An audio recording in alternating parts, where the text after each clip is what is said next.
Bharat Russia స్నేహానికి దశాబ్దాల చరిత్ర ఉంది. ఒకరి కష్టాల్లో మరొకరు తోడుగా నిలిచిన హిస్టరీ ఉంది. అలాంటి దేశాలను కేవలం ఒత్తిడితోనే విడదీయాలనుకున్నాడు ట్రంప్. కానీ ఈ రెండు దేశాలని ఎంత ఒత్తిడికి గురిచేస్తే అవి అంత దగ్గరవుతాయనే లాజిక్ మిస్ అయ్యాడు. పుతిన్ ఎంట్రీతో ఇప్పుడు అదే జరుగుతుంది. ఏ ఒత్తిడితో భారత్ను తన దారికి తెచ్చుకోవాలని చూశాడో ఆ ఒత్తిడే వాషింగ్టన్ను ఉక్కిరి బిక్కిరి చేస్తుంది. అగ్రరాజ్య మీడియాతో పాటు వైట్ హౌస్ అటెన్షన్ కూడా న్యూఢిల్లీ పైనే ఉంది. ఎందుకంటే భారత్ రష్యా మధ్య ఎట్టి పరిస్థితుల్లో కొన్ని ఒప్పందాలు జరగకూడదని ట్రంప్ టీం భావిస్తుంది. ఇంతకు మోడీ పుతిన్ మధ్య చర్చకు రావద్దని అమెరికా కోరుకుంటున్న అంశాలేంటి? భారత్ రష్యా బంధం మరింత బలపడితే అమెరికాకు వచ్చే నష్టమేంటి? Let's watch. భారత్లో గ్రాండ్ ఎంట్రీ ఇచ్చిన రష్యా అధినేత పుతిన్. పుతిన్ భారత పర్యటనపైనే ఫోకస్ చేసిన Trump team. Biggest defence deals అమెరికాని భయపెడుతున్నాయా? కొన్ని బంధాలు అవసరం కోసం పుడతాయి, మరికొన్ని బంధాలు అవకాశాల కోసం ఏర్పడతాయి, ఇంకొన్ని బంధాలు ఏ స్వార్థం లేకుండా కడ వరకు నిలబడిపోతాయి. భారత రష్యాల బంధం అలాంటిదే. ఈ రెండు దేశాల మధ్య బంధం ఎంత బలమైందో చెప్పడానికి 1971 ఇండో-పాక్ యుద్ధం ఒక్కటి చాలు. నాడు పాకిస్తాన్కు మద్దతుగా ఊహించని విధంగా అమెరికా రంగంలోకి దిగింది. తన నౌకాదళాన్ని భారత్ వైపు పంపించింది.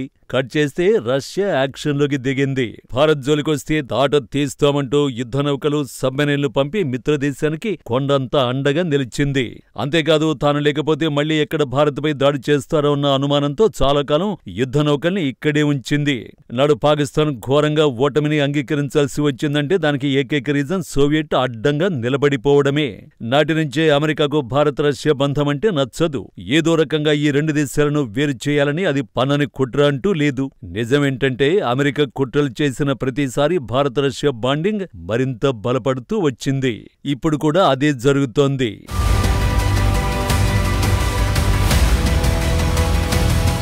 రష్యా నుంచి చమురుకుంటున్నామన్న ఏకైక కారణాన్ని చూపుతూ భారత్పై ఆంక్షలు, సుంకాలు విధించింది అమెరికా.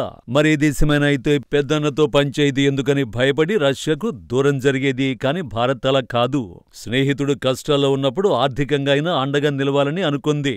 అమెరికా సుంకాలు, ఆంక్షలకి ఎదురొడ్డి రష్యా నుంచే చమురు కొనుగోలు చేసింది. తమపై ఎంత ఒత్తిడి చేస్తే అంత బలపడతామని మరోసారి రుజువు చేసింది. ఇప్పుడు ఆ బంధం మరింత బలపడుతోంది. ఎందుకంటే బెస్ట్ ఫ్రెండ్ పుతిన్ భారత్లో దిగారు.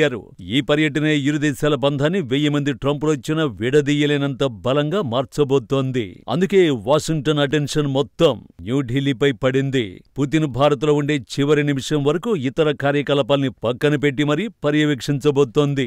మోడీ పుతిన్ మధ్య జరిగే ఉన్నత స్థాయి సమావేశానికి సంబంధించి ప్రతి పరిణామాన్ని, వాటి ఫలితాలను వాషింగ్టన్లోని విదేశాంగ విధాన నిపుణులు నిశితంగా విశ్లేషిస్తున్నారు. ముఖ్యంగా పుతిన్ పర్యటన సందర్భంగా కనిపించే వాతావరణం, ఇరు దేశాల మధ్య కుదిరే ఒప్పందాలపై అమెరికా జాతీయ భద్రతా వర్గాలు దృష్టి సారించాయి. కానీ మోడీ పుతిన్ భేటీపై అమెరికా ఎందుకింత ఫోకస్ పెట్టింది?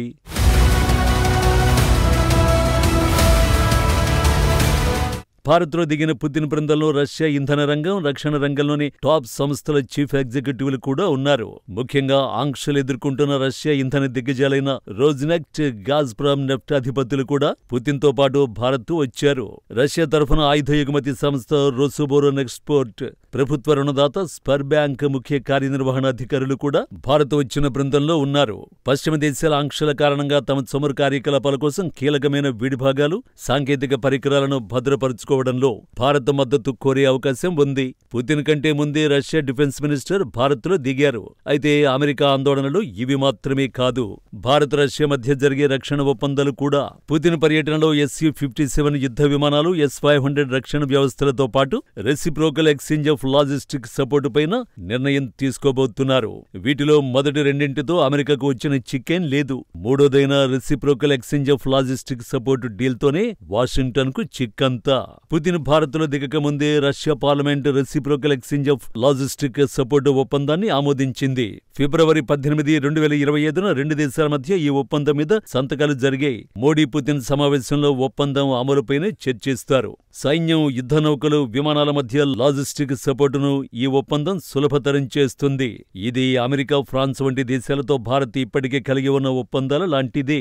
ఈ ఒప్పందం ప్రకారం రెండు దేశాల సైనిక దళాలు ఉపయోగించుకునే విమానాలు, ఓడలు, రక్షణ దళాలు మొదలైనవి మ్యూచువల్ లాజిస్టిక్ సపోర్టుతో పనిచేస్తాయి. ఊహించని విపత్తులు, మానవతా సహాయం, డిజాస్టర్ రిలీఫ్, జాయింట్ ఎక్సర్సైజులు, శిక్షణ కార్యక్రమాలకు ఈ ఒప్పందం మద్దతిస్తుంది. అంతేకాకుండా భారత్, రష్యా రెండు దేశాలు ఒకరి వాయు మార్గాల్ని మరొకరు అలాగే ఓడరేవులను ఉపయోగించుకోవచ్చు. ఈ ఒప్పందం రష్యా, భారత్ మధ్య సైనిక సహకారాన్ని బలపరుస్తుందని, మ్యూచువల్ లాజిస్టిక్ ను సులభతరం చేస్తుందని రష్యా కేబినెట్ మంత్రులు తెలిపారు. భారత్, రష్యా మధ్య దశాబ్దాలుగా ఎంతో పటిష్టంగా ఉన్న సైనిక సంబంధాలు ఈ ఒప్పందంతో మరింత బలపడతాయి. ఇది రెండు దేశాల సైనిక కార్యకలాపాల్లో సహకారాన్ని పెంచుతుందని భావిస్తున్నారు. కానీ ఈ ఒప్పందంతో అమెరికాకు వచ్చిన నష్టం ఏంటి? భారత్తో reciprocal exchange of logistic support ఒప్పందం రష్యాకు హిందూ మహాసముద్రంలో అడుగుపెట్టడానికి వీలవుతుంది. ఆల్రెడీ హిందూ మహాసముద్రంలో చైనాను అడ్డుకోవడానికి అమెరికా కింద మీద పడుతోంది. చైనాను నిలువరించడంలో సహాయం చేస్తుందన్న కారణంతోనే భారత్తో అమెరికా సంబంధాలు కొనసాగిస్తోంది. క్వాడ్ కూటమి ఏర్పాటు కూడా రీజన్ అదే. ఇప్పుడు రష్యా కూడా హిందూ మహాసముద్రంలోకి ఎంటర్ అయితే అమెరికాకు చిక్కులు తప్పవు. ఎందుకంటే ప్రపంచ వాణిజ్యంలో 40% సరుకు రవాణా జరిగేది హిందూ మహాసముద్రంలోనే. అందుకే అమెరికాకు కూడా హిందూ మహాసముద్రం అత్యంత కీలకం. అలాంటి చోట ఓవైపు చైనా, మరోవైపు రష్యా రంగంలోకి దిగితే అమెరికాకు చిక్కులు తప్పవు. అందుకే భారత్, రష్యా మధ్య ఈ తరహా ఒప్పందాలు జరగొద్దని ఆ దేశం కోరుకుంటోంది. మరి హిందూ మహాసముద్రంలో చైనా, రష్యా ఏకమైతే మన పరిస్థితి ఏంటి అంటారా? ఆ ఛాన్సే లేదు. రష్యాకు చైనా మిత్రదేశమే. అయినా భారత్ విషయంలో డ్రాగన్ దురాగతాలకు మద్దతు ఇవ్వదు. పైగా రష్యా యుద్ధ నౌకలకు హిందూ మహాసముద్రంలో యాక్సెస్ ఇవ్వడం భారత రక్షణకు కలిసొస్తుంది.